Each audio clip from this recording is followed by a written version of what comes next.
há mais alguém? Ele está escondido no meio da bagagem, respondeu o Senhor. Amém? Feche seus olhos, vamos orar ao Senhor. Nosso Deus, o Senhor registrou essa experiência de Saul para a nossa edificação. Eu quero pedir graça ao Senhor e misericórdia, e que teu Espírito Santo em cada coração possa estar aplicando essa mensagem em nossas vidas, para a honra e glória do teu nome, nosso Pai. Amém. Meus queridos, precisamos sair do esconderijo. Você tem que parar de brincar de pique-esconde. Você tem que sair do seu esconderijo, meu amado irmão, minha amada irmã. Bem que você podia dizer isso para a pessoa do seu lado agora: filhão, sai do esconderijo, filhão. Geraldo, meu filho, cuidado para não entrar no esconderijo. Você trata de sair do seu esconderijo. Vitor Cardoso, meu filho, sai do esconderijo. Amanda, minha filha, Leozinho, meu filho, Fábio Fogo lá atrás, sai do esconderijo. De alguma forma a gente se esconde. Tem sempre alguma coisa que a gente quer ficar atrás e deixar escondendo a gente na frente. E quando a gente lê aqui essa história de Saul, pelo menos 4 coisinhas a gente percebe bem claro no texto sobre esse negócio de sair do esconderijo. A primeira delas é que saímos do esconderijo quando recebemos uma unção de Deus. Deus unge a gente, irmãos, para a gente não ficar escondido, é para a gente sair do esconderijo. Observa o versículo 1 e o versículo 2 que vai passar para você. Diz ali que Samuel tinha levado consigo um frasco de azeite. Ele derramou azeite na cabeça de Saul, beijou Saul, e o Senhor disse: o Senhor Deus está ungindo você como chefe do seu povo, o povo de Israel. Você governará e livrará de todos os seus inimigos. Esta é a prova de que Deus escolheu para ser o chefe do seu povo. Que coisa linda, irmão. O profeta Samuel pegou lá o azeite sagrado, o óleo ungido, e foi, ungiu Saul e disse para ele: olha, Deus está te dizendo, você vai ser o rei de Israel. E olha que Israel nunca tinha tido rei, era o primeiro. Assustou Saul, claro que assustou. O primeiro, ele nunca tinha tido. No Velho Testamento havia esse hábito lá de unção. A unção era assim: o profeta, o sacerdote lá, geralmente o profeta que Deus levantava, ele ia, olha, vai lá, unge aquele cara que ele vai ser o rei. Aí ele pegava o óleo sagrado, ia lá, ungia o camarada que ele vai ser o rei, unge aquele ali que ele vai ser o seu rei, e ungia, unge esse cara que ele vai ser o profeta no teu lugar. Aí ele ungia o cara com azeite sagrado. Quando a gente vai para o Novo Testamento, tem uma mudançazinha. Algumas coisas ainda são parecidas, mas tem uma mudançazinha.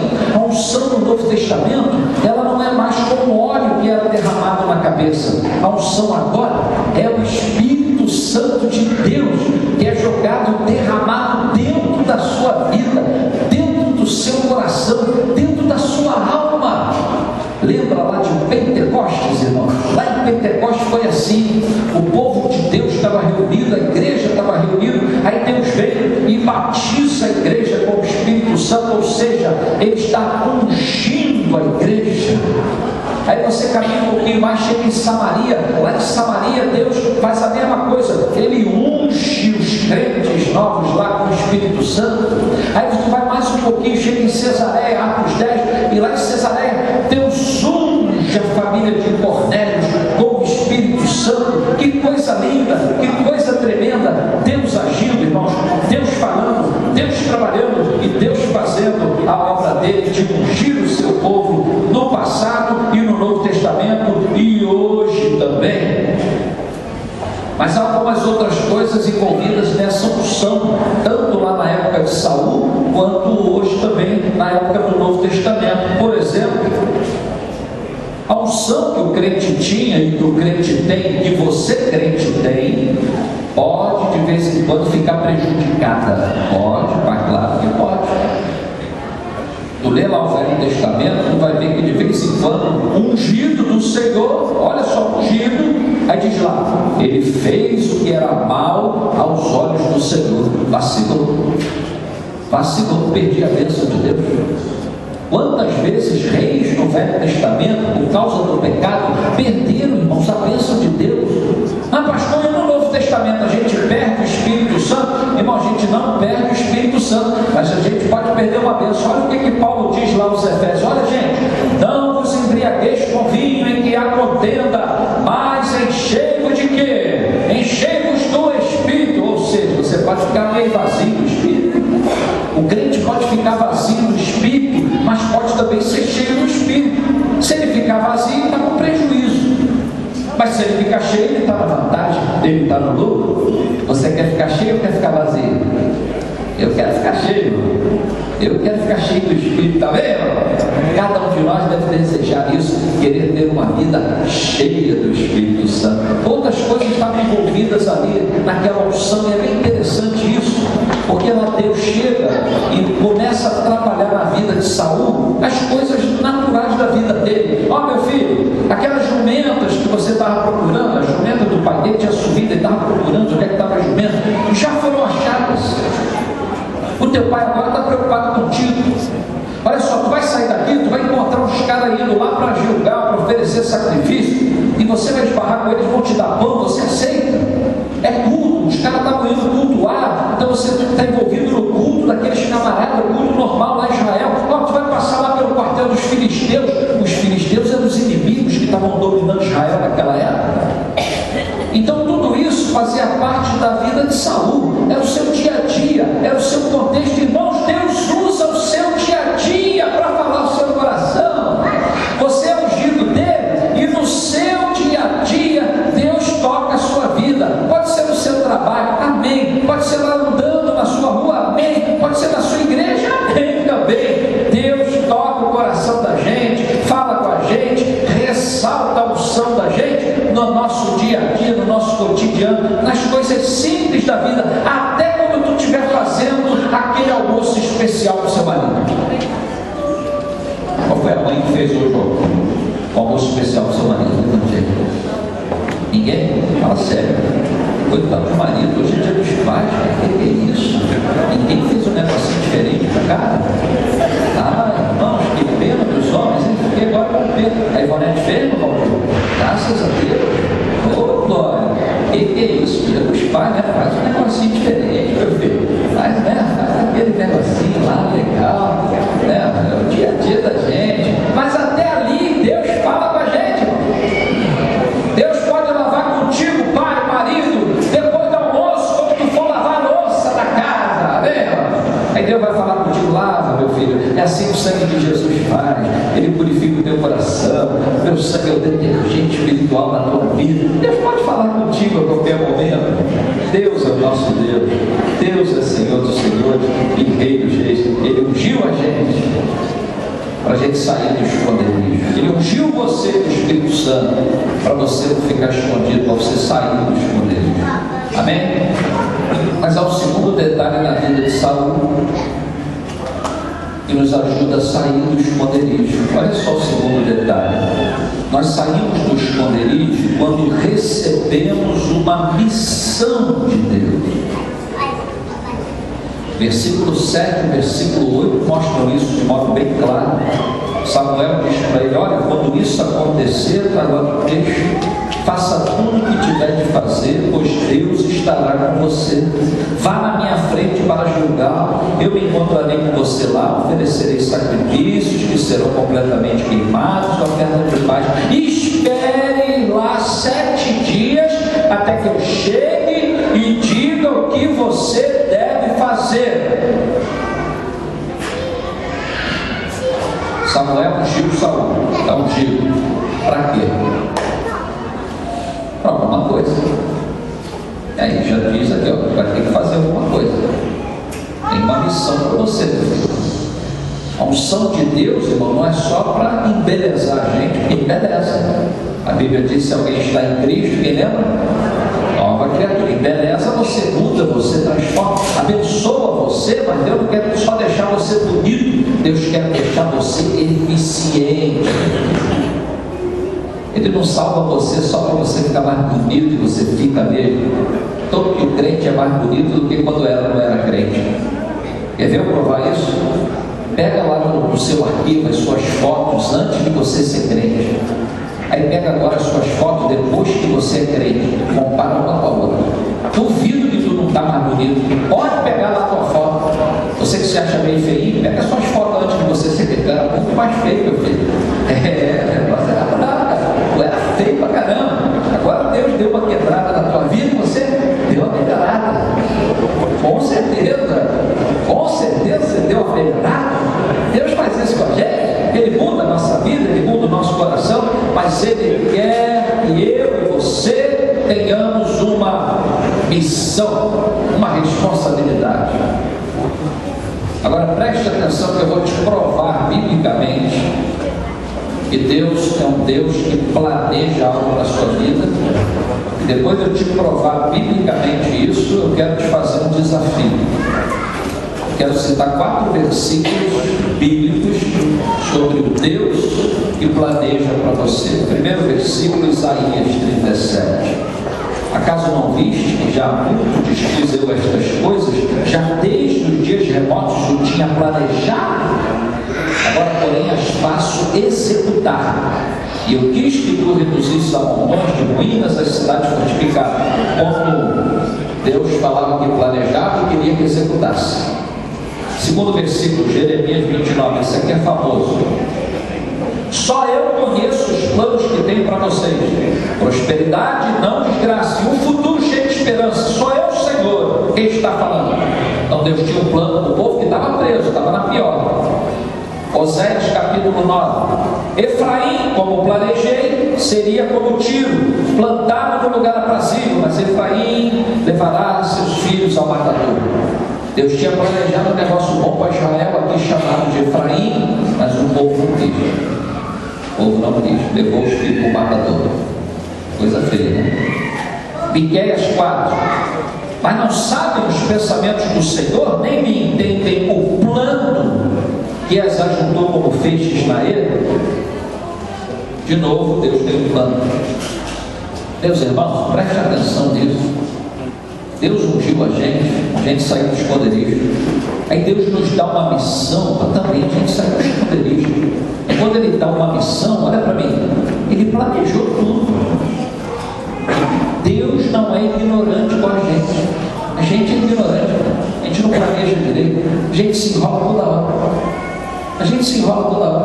Nosso planejamento não é, nem chega aos pés do japonês, que não é crente. O japonês planeja, executa a obra rapidinho. A gente se enrola e depois não consegue resolver tudo. Quando o japonês se converte, deve ficar melhor ainda, né? Ficar melhor ainda. Mas olha aqui para mim. Deus tem uma obra para você e planejou tudo. Sabe qual é o nosso problema? É que a gente insiste em querer que Deus abençoe o que a gente pensa, ao invés de pedir a Deus que nos mostre o que Ele pensa. O que o Senhor planejou para mim, Senhor? A gente não fala isso, a gente diz: Senhor, olha só, estou planejando comprar um carro novo, dá para o Senhor quebrar meu carro? Senhor, olha só, estou querendo uma mulher nova. Desculpa, Senhor, olha só, estou querendo casar, dá para o Senhor mandar uma esposa? Senhor, olha só, estou querendo um emprego novo, dá para o Senhor mandar um emprego novo? Esse emprego que eu fui só tem não crente, Senhor, não estou aguentando mais. Os caras falam palavrão, os caras ficam falando de mulher, os caras não, Senhor, me dá um emprego novo. A gente só fica pedindo a Deus uma coisa para a gente e esquece de perguntar: Senhor, qual é o teu plano para mim aqui, nessa situação? Senhor, qual é o teu plano para mim aqui, nesse lugar? Qual é o teu plano para mim aqui nesse trabalho? Senhor, qual é o teu plano para mim aqui nesse casamento? Aqui com esses filhos que o Senhor me deu? Qual é o teu plano? O que o Senhor planejou? E não pergunta isso a Deus. E se prepara, quando Ele te der a resposta e você obedecer, vai arrebentar. Porque o plano de Deus sempre dá certo, o nosso nem sempre. Mas o plano de Deus, irmãos, sempre dá certo e ajuda a gente a sair do esconderijo. Amém? Eu lembrei da historinha daquela irmãzinha que ligou para a rádio gospel, que estava dando um programa gospel. Falei para vocês já umas 2 vezes, está na terceira agora. E ela disse: estou passando um aperto, estou passando um perrengue, a coisa está difícil aqui.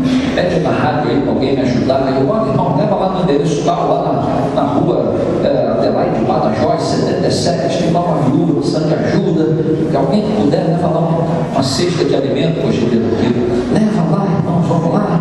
E aquela história toda. Aí, rapaz, o servo do capiroto estava escutando a rádio gospel. O servo do capiroto, ele disse: secretário, chega aqui rápido, pega aqui essa comida aqui, leva lá nesse endereço, até lá de Badajoz 77, pergunta lá da viúva tal, e leva lá esse alimento para ela. Quando ela perguntar, você diz: foi o diabo que mandou. E o servo foi lá e levou a comida, e chegou lá, deu a viúva: obrigado, meu filho, bom, Deus te abençoe. E aí ela não perguntou nada, quem mandou, e ficou sem graça, foi embora. E aí perguntou, ela falou que foi o diabo? Não.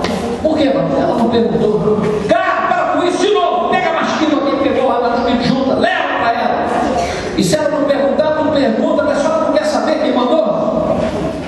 Aí ele foi de novo, levou, chegou lá, deu: obrigado de novo, agora eu vou ter mais uma semana de alimento, obrigado.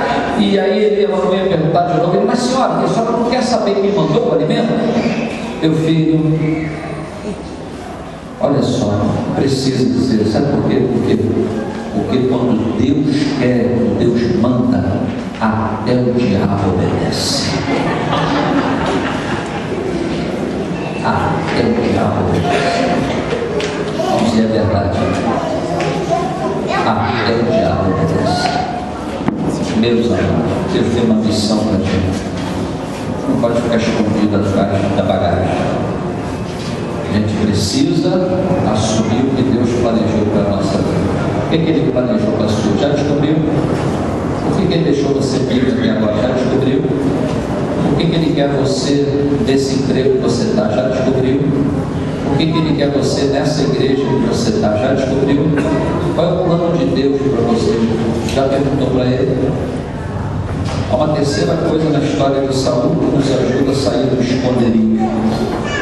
A gente sai do esconderijo quando a gente é ungido por Deus, quando a gente recebe uma missão, mas também quando a gente recebe uma palavra do alto, uma palavra do Senhor. Isso faz a gente sair do esconderijo. Diz o versículo 9 e o versículo 10, dá uma olhada aí. Deus mudou o coração de Saul no momento em que ele se despediu de Samuel, e naquele dia aconteceu tudo o que Samuel tinha dito. E quando Saul sendo pregado, chegaram em Gibeá, um grupo de profetas se encontrou, o Espírito de Deus tomou conta de Saul, ele se juntou com eles, agindo como um profeta. Saul profetizou. Que isso, irmão? Saul profetizou. Samuel falou a palavra de Deus para ele, e ele replicou a palavra de Deus para outros, sei lá quem foi, junto com os profetas. A palavra de Deus sempre está envolvida, irmãos, quando Deus desafia você. Quando Deus desafia você a sair do seu esconderijo, é sempre uma palavra que vem. A palavra de Deus não volta vazia. Isaías já dizia isso lá atrás. Ela não volta vazia. E Deus mudou o coração de Saul para ele falar a palavra. Sabe por quê, irmãos? Porque Jesus vai ensinar isso para a gente lá no Novo Testamento. Lá em Lucas capítulo 6 tem essa palavra de Jesus. Olha o que Jesus falou: a pessoa boa tira o bem do depósito de coisas boas que tem no seu coração, e a pessoa má tira o mal do seu depósito de coisas más, pois a boca fala do que o coração está cheio. Amém, irmãos? A boca fala do que o coração está cheio. Por isso que Deus muda o seu coração para você profetizar. Ele quer que seu coração fique cheio de coisas boas. Ele quer que seu coração se enche de coisas boas. Ele quer que seu coração seja enriquecido com as coisas boas. E como é fácil até isso acontecer, sabia? Não é muito difícil, não. Começa a mexer com coisas boas, seu coração fica cheio de coisas boas. Hoje, por exemplo, eu fiz duas coisas que sempre enchem meu coração. Primeira coisa é ver desenho bíblico de manhã na Record. A única coisa boa que eu acho da Record, irmãos, é o desenho bíblico de manhã. É bom demais. Eu fico ali alegre, feliz, irmão, aquela história de Jesus ali, desenho animado, irmão, mas como enche meu coração. Que coisa boa, irmão. Que coisa boa. Sabe o que enche meu coração, irmão? Vai lá no gabinete que eu te mostro. Disco de vinil. Pastor, o que é isso? Do tempo do Neandertal. Vai lá no meu gabinete. Tempo do Neandertal. Disco de vinil dos louvores quando eu era garotinho, que entraram na minha vida e não saíram nunca mais. As coisas velhas não passaram, essa aqui pelo menos. Eu fico lá às vezes escutando louvor, e aí eu encho meu coração, eu fico cantando, eu fecho a porta para ninguém escutar, mas era atrapalhar a secretária Cristina, coitada. Eu acho que eu vou dar de lá no gabinete dela.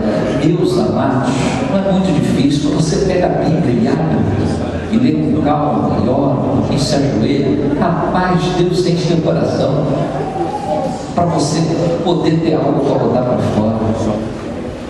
E às vezes esse algo que você vai colocar para fora, essa palavra de Deus, ela pode ser um pouco mais de exortação. Pode. 2 profetas exortaram o povo, por exemplo, Jeremias, que já citamos, diz lá o texto: eu estou cheio da ira do Senhor, estou cansado de a conter, derramá-la-ei sobre as crianças pelas ruas e nas reuniões de todos os jovens, porque até o marido com a mulher serão presos, e o velho com o decrépito. Jeremias estava nervoso, e soltou essa. A exortação foi dura, mas estava cheio de Deus. Miqueias falou algo parecido: eu, porém, estou cheio do poder do Espírito do Senhor, estou cheio de juízo e força para declarar a Jacó sua transgressão e a Israel seu pecado. O Miqueias estava nervoso também e denunciou o pecado de Israel. O que aconteceu hoje? Mas a palavra pode ser boa também, é claro. A gente só pegar na batida vai ficar ruim, né, irmão? Esse vai ter que dar um refresco. O refresco vem lá em Atos capítulo 7. Lucas registrou: é este Moisés que esteve na congregação do deserto com o anjo que lhe falava no monte Sinai com os nossos pais, o qual recebeu palavras vivas para nos transmitir. O coração de Moisés foi cheio de palavras vivas pela presença dele com Deus, para transmitir ao povo palavras de vida, palavras vivas. Então Deus quer usar você sair do esconderijo com a palavra dele. Ele fala para você falar, e te enche para você profetizar. Ele mexe com você para você mexer com outras pessoas. Amém? Mas há uma última coisa na história de Saul. Ele sai do esconderijo quando ele é ungido por Deus, ou deveria sair, quando ele recebe uma missão, quando ele recebe palavra de Deus. Mas o último verso que lemos, o verso 22, aí mostra bem claro o problema da bagagem. Então a gente sai do esconderijo quando a gente deixa a nossa bagagem. Você já viajou? No mínimo já foi para a casa de alguém, passear. Aí você faz a sua bagagem, amém? Você pega uma bolsa grande ou pequena, dependendo do tempo que você vai passar fora. Você coloca ali umas coisas do seu uso pessoal, escova de dente, pasta de dente, uma bermuda, uma roupa, e vai enchendo a sua bagagem. A bagagem também pode ser nossos móveis. A gente vai se mudar, eu já me mudei umas 4 vezes. A gente tem que pegar aqueles troços, desmontar tudo, montar e botar no caminhão, levar e depois montar de novo. É uma bagagem que a gente leva. É uma bagagem que a gente leva. E diz, irmãos, versículo 22, então perguntaram a Deus o Senhor: e dá mais alguém? E ele respondeu: olha, está escondido no meio da bagagem. Respondeu o Senhor: está escondido no meio da bagagem. A bagagem é tua, foi você que preparou. Ela tem o seu nome escrito lá, pertence ao Daniel Garcia. É a sua bagagem, meu filho. Tu perdeu até um pouquinho de bagagem, né, irmão? Parabéns, Deus te abençoe, está ficando estranho. É bagagem, irmãos, que a gente tem. A gente que bota essa bagagem na nossa vida. A gente que alimenta a bagagem. A gente que fecha a mala e bota um cadeado e não deixa ninguém abrir, irmão. Ela é tua, e você que está com a chave na mão. E você muitas vezes não abre a tua bagagem. O que pode ser a bagagem, irmãos? A bagagem pode ser, sabe o quê? Pecado. Pecado.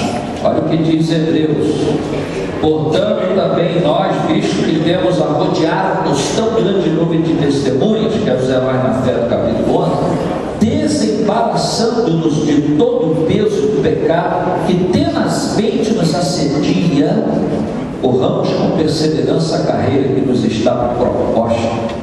O pecado pertinho de você tem que se desembaraçar.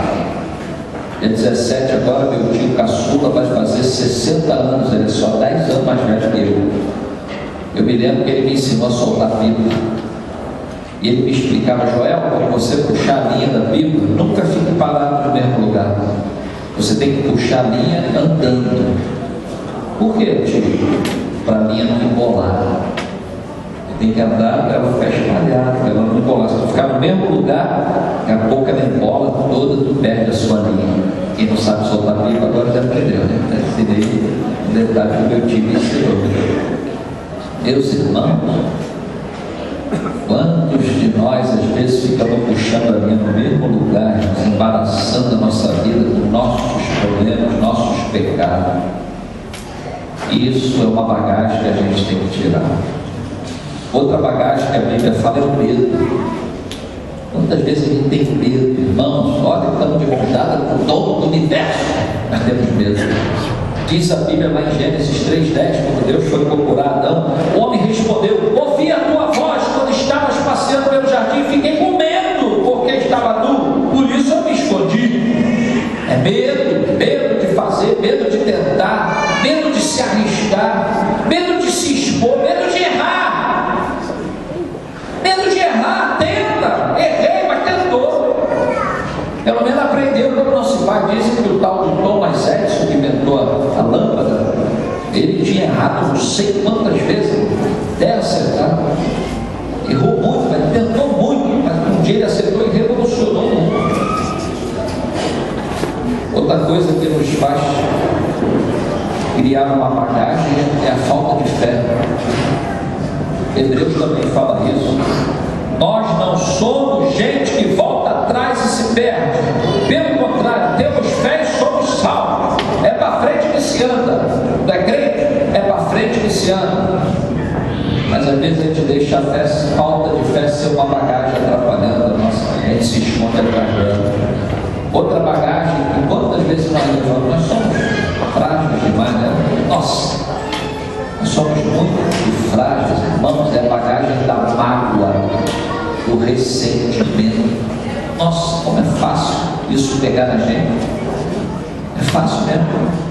Olha o que diz o escritor aos Hebreus: atentando diligentemente, porque ninguém seja faltoso. Isso faz a pessoa faltar, separando-se da graça de Deus, nem haja uma raiz de amargura que brotando vos perturbe, por meio dela muitos sejam contaminados. Irmãos, a mágoa, a amargura vai crescendo no nosso coração, faz a gente se ausentar e ainda prejudica os outros com quem a gente conversa.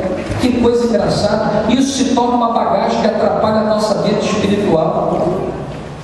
Eu e você temos que tomar cuidado com isso, sempre.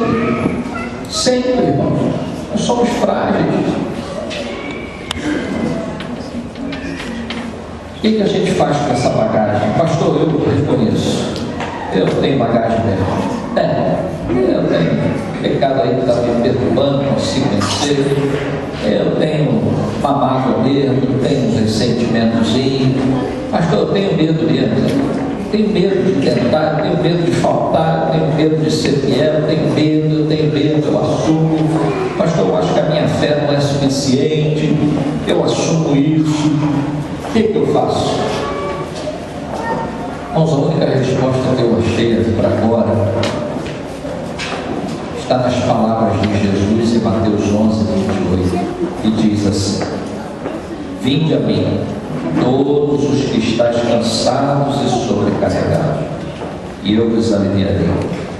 Tomai sobre vós o meu jugo e aprendei de mim, porque sou manso e humilde de coração, e dareis descanso para a vossa alma, porque o meu jugo é suave e o meu fardo é leve.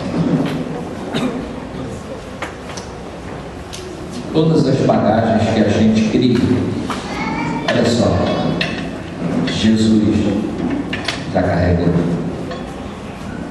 Ele sabe quanto pesa, ele sabe quanto dói, ele sabe quanto prejudica, ele sabe.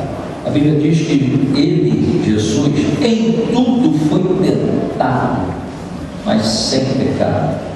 Ele não se escondeu atrás de uma bagagem. Uma vez ele até tentou, quase, irmãos: Senhor, passa de mim esse cálice. Ó, a bagagem aparecendo. Olha a bagagem aparecendo, irmão. O medo, a dor, o receio, o sofrimento. Mas ele consegue vencer. Não, seja feita a tua vontade. Aí ele passou. Quase que a bagagem atrapalha Jesus, mas ele venceu. E porque ele venceu, há condições de eu e você, com ele, vencermos também. Sem ele, vai ficar difícil. Mas com ele, dá para encarar. Então, tira a tua bagagem e dá para Jesus. E pega a bagagem dele e coloca em você. O jugo dele é suave, o fardo dele é leve, não é um peso, é leve. Feche seus olhos, abaixe a sua cabeça. Quem é que está se escondendo nessa noite? Saul se escondeu para caramba. Saul se fechou. Saul deixou que o seu medo, o seu receio, deixou que o inesperado convite, a inesperada unção de Deus para ele esperava que fosse ele. Benjamim, uma tribo pequenina lá em Israel. Ele, Saul, uma família pequenina, sendo escolhido rei. E é isso.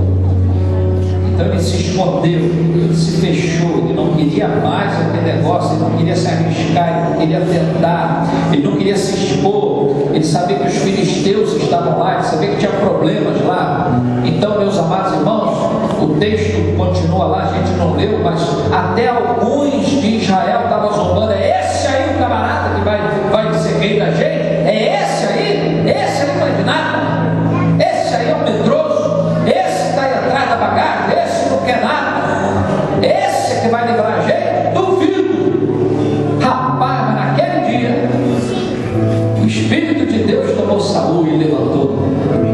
Ele pegou um boi, cortou um monte de pedacinho, mandou para todo mundo, falando: vou arrebentar o boi de vocês se vocês não vierem comigo na guerra. E o pessoal lá, para matar os bois, não posso, eles foram para a guerra e venceram os filisteus naquele dia, e houve uma grande vitória, porque o Saul assumiu e saiu de trás da bagagem e assumiu a sua unção.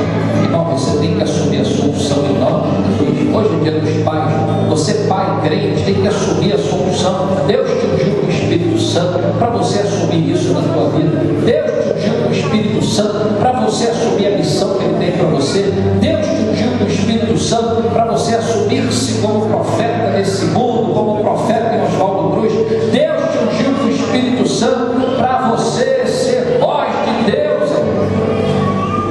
Não é para você esconder atrás da bagagem. Tira esse negócio da tua frente. Vamos para frente esse ano em nome de Jesus. Vamos orar ao Senhor. Senhor amado e querido, diante de nós o grande desafio da vida de Saul, que se escondeu atrás da bagagem, mas que conseguiu sair de lá.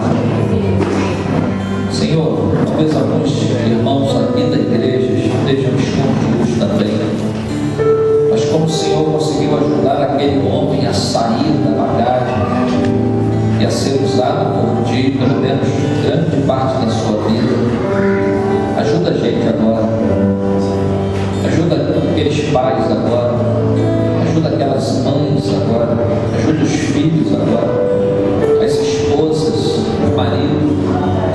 Não deixa ninguém ficar escondido atrás de nada, atrás de desculpas, atrás de problemas, atrás de mágoas, mas mostra que o Senhor tem um plano para a vida dela, para a vida dele. Mostra que o Senhor tem algo especial para nós. Mostra, Senhor, que o Senhor ainda é Deus e é Senhor e tem sob controle a história da nossa vida. Não deixa a gente perder o rumo, não deixa a gente perder perder a caminhada, não deixe a gente perder a jornada de olhar para Cristo, autor e consumador da nossa fé. Ajuda, Senhor, pedimos isso ao Senhor em nome de Jesus. Amém. Quantos querem sair de trás da sua bagagem? Levante o braço aí em nome de Jesus. Deus abençoe, Deus abençoe, Deus abençoe, Deus abençoe, Deus abençoe, Deus abençoe, Deus abençoe, Deus abençoe, em nome de Jesus. Deus abençoe, em nome de Jesus. E a tua bagagem nunca mais te atrapalha a partir de hoje. De vez em quando ela vai aparecer lá, ela vai insistir, ela quer perder, vai aparecer, vai mudar de cor.